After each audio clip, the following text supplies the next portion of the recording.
I got into music as a very young child. Probably my earliest memory was sitting in front of the Ed Sullivan Show with my family. My father wanted me to see a guitarist playing, Carlos Montoya, one of the finest flamenco guitarists. So he was on Ed Sullivan playing Malagueña, and I was just fascinated with it. So that was my first memory of wanting to learn how to play. Actually, guitar was not my first instrument. My first instrument was cello, which I took up in the first grade. So I played cello for a couple of years and also piano, but my older sister had a ukulele, and so I would pick up the ukulele and just try to figure out things on that. And then I saw the Beatles, and everything else went away. That's all I wanted to do, was play guitar and play rock and roll, and the rest was history. Well, currently the style that I play is called fingerstyle or percussive fingerstyle. I did not start doing this until relatively recently. I was a rock player for the better part, actually over 20 years, and played in hair bands from the early 80s until I moved here in '96. And I'm actually more well known around the world as an electric guitar player than I am as an acoustic guitar player. But when I moved here, there weren't that many venues or much of a market for full bands. And there was honestly no money in it. So I had played acoustic guitar as a child, and in my teens, I was fascinated with players like Leo Kottke and John Fahey, and so I was able to pick up their style of playing when I was about 16. And I started performing when I was about 12. So when I moved here, I figured that the solo route was really the only way I could make a living.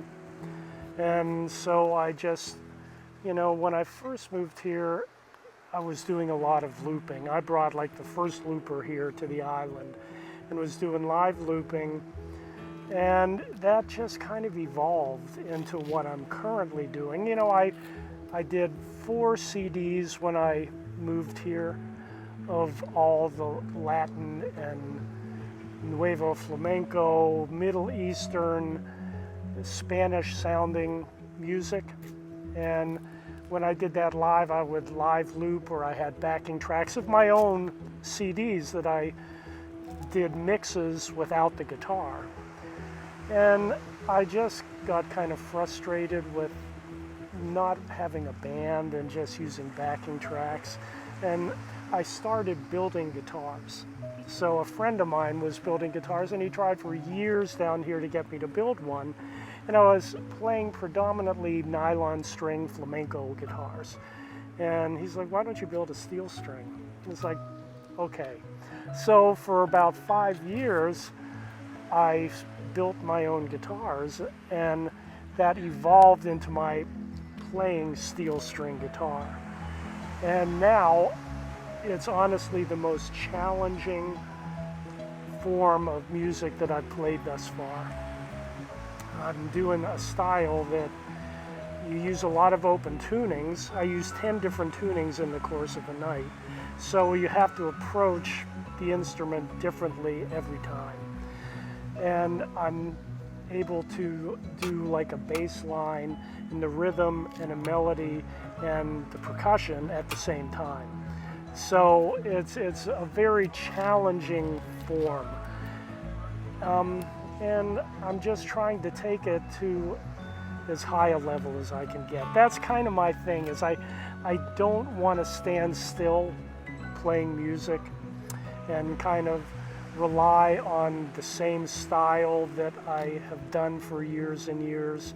So for right now, I'm loving this fingerstyle, which is what my upcoming CD is all my original material doing this style of music. This album will be my 9th album that I've done. The inspiration for it, it's actually just representative of what I have been doing for several years now. There are 13 tracks on the album, all solo guitar, no studio tricks. It's just me on guitar, beginning to end. 11 of the 13 are original compositions. One of them is actually a medley of 2 300-year-old Celtic songs that were written by Turlo O'Carolan, who was a blind harpist, Celtic harpist, that I've adapted to guitar. And one I did a cover on a nylon string of a Beatles tune. So it's really, for a couple of years now, people have coming to my live shows, and they're hearing me do this, and they say, well, where can I get it? And I've been saying, well, it's about to be recorded, so now it's recorded. So that's a tough one for a musician, because most of us are never satisfied with anything that we do. But actually, I am very happy with how the whole project came out, which is probably one of the first times I can say that. The sound that I got is exactly what I was looking for, that I have not been able to achieve in studios around the world. And I was able to get it, recording it on my own at home. So I've done all the engineering, all the mixing, the mastering of this entire CD. I've done all the artwork and all the administrative stuff that is absolutely driving me crazy right now.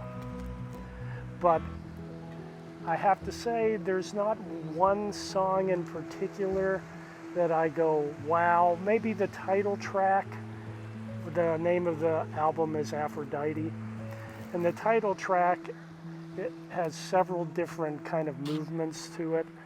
And it's what the few people that have heard this album have said to me is it is so complex, but it's simple at the same time. And that's kind of a good description of it.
For anyone that is looking for a career in music, and in particular acoustic guitar, or any instrument that you want to excel at, it's all practice.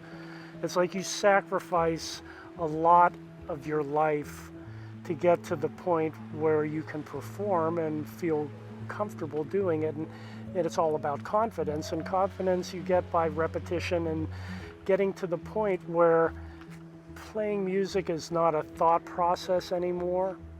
You become a conduit of the music. So that's the point you want to get technically.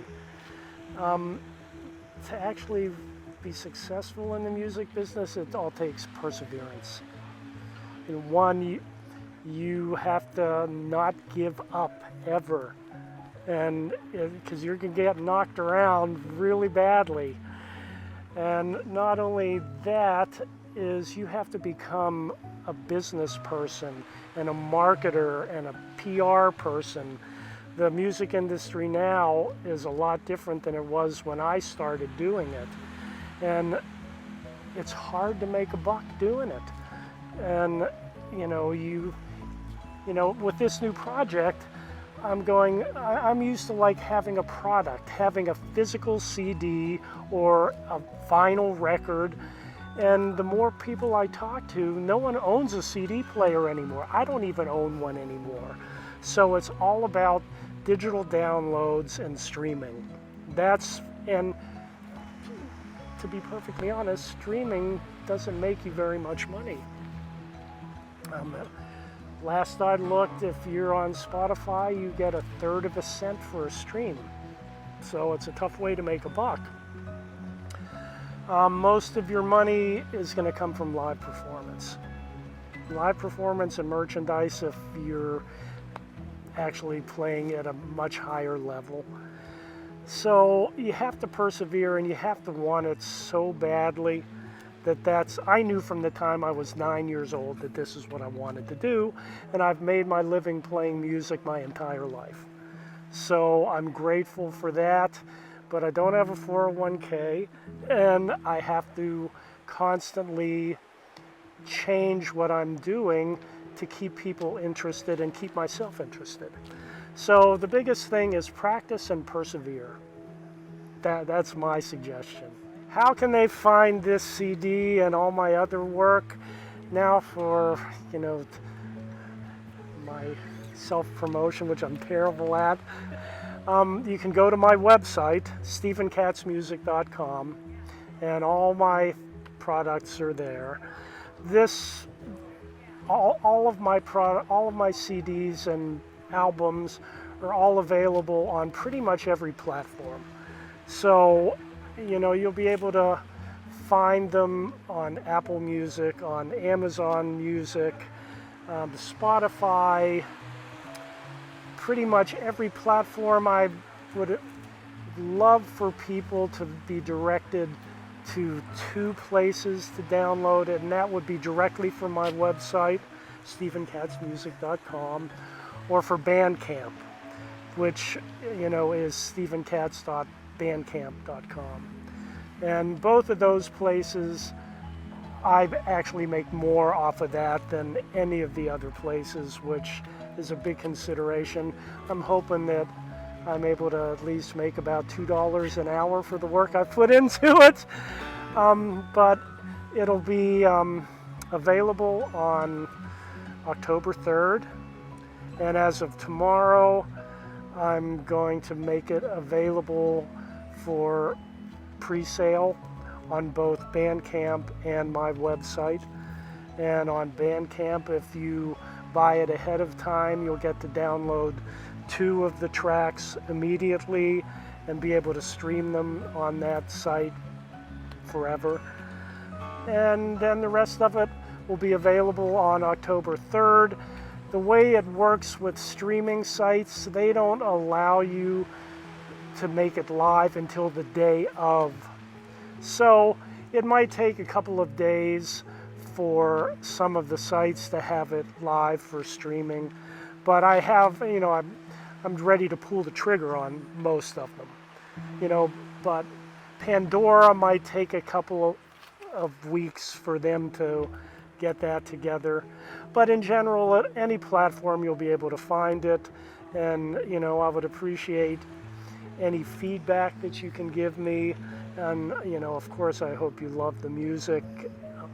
So far, I'm getting good response with the 10 people that have actually heard it. No one has really heard it yet. So I'm way stoked about it. It's been a labor of love for me. And finally, I'll have something representative of what I currently do. So I'm excited.